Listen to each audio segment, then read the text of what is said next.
C'est après une longue attente face à Dame Pluie que la délégation du mouvement Élan d'Afrique a procédé à la remise du prix d'excellence administrative et managériale au proviseur du lycée des ECA ce mardi 27 septembre 2022. Prévu commencer à 14 h, elle a plutôt débuté aux environs de 15 h passées.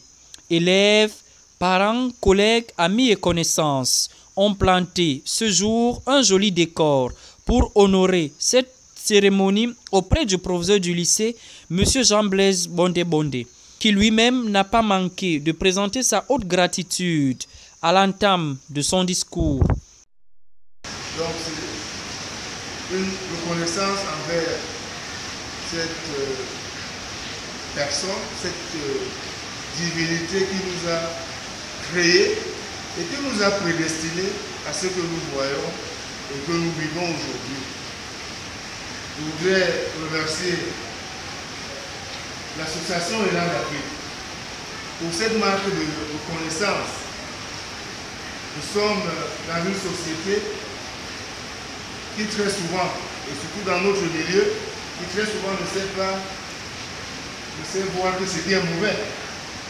Parce que dans chacun d'entre nous, il y a du bon et il y a du mauvais. Ce prix est le fruit d'un dur labeur.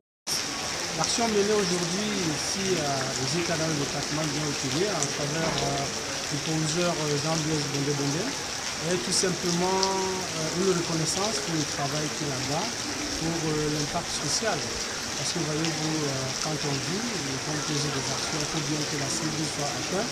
Et quand ceux pour qui ces actions sont menées reconnaissent et sont reconnaissants, il faut bien que nous jouons le rôle d'interface. C'est-à-dire que ce qui est dit tout bas, nous le disons tout haut à l'endroit de celui qui sert. Question d'encourager donc ce dernier à aller de l'avant. Parce qu'il n'est pas question qu'il pense qu'il a tout fait. Il est au début de sa carrière. Des mots pour encourager la jeune génération à se plonger dans un travail fructueux à l'avenir. Je dirais qu'un élément comme celui-ci, au mieux un événement, la distinction de M. le proviseur Bondé, c'est un stimulant pour la jeunesse qui montre qu'au bout d'un travail, au bout de l'effort, il y a un résultat. Ça ne manque pas. La discipline et le travail, ça donne un résultat. Il ne faudrait pas s'enfermer devant les problèmes de la vie, les blocages de la vie, les difficultés que nous offre la vie. Nous avons tellement de pesanteurs et nous nous décourageons trop vite. Il faut se battre jusqu'au bout.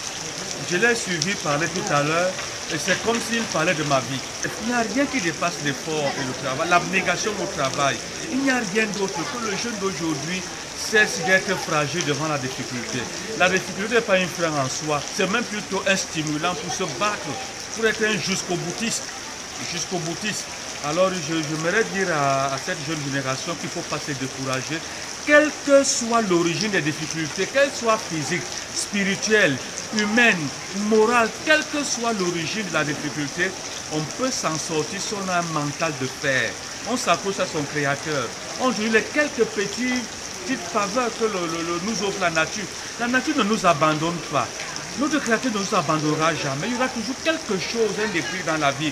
Alors il faudrait se battre jusqu'au bout. Il faut croire à son projet, croire en son avenir. Ceci nous favorise à fournir tous les efforts d'un dur labeur, tout en respectant la trajectoire dans le parcours d'un bon combattant, aussi dans l'espérance d'un futur résultat paradisiaque et surtout magnifique.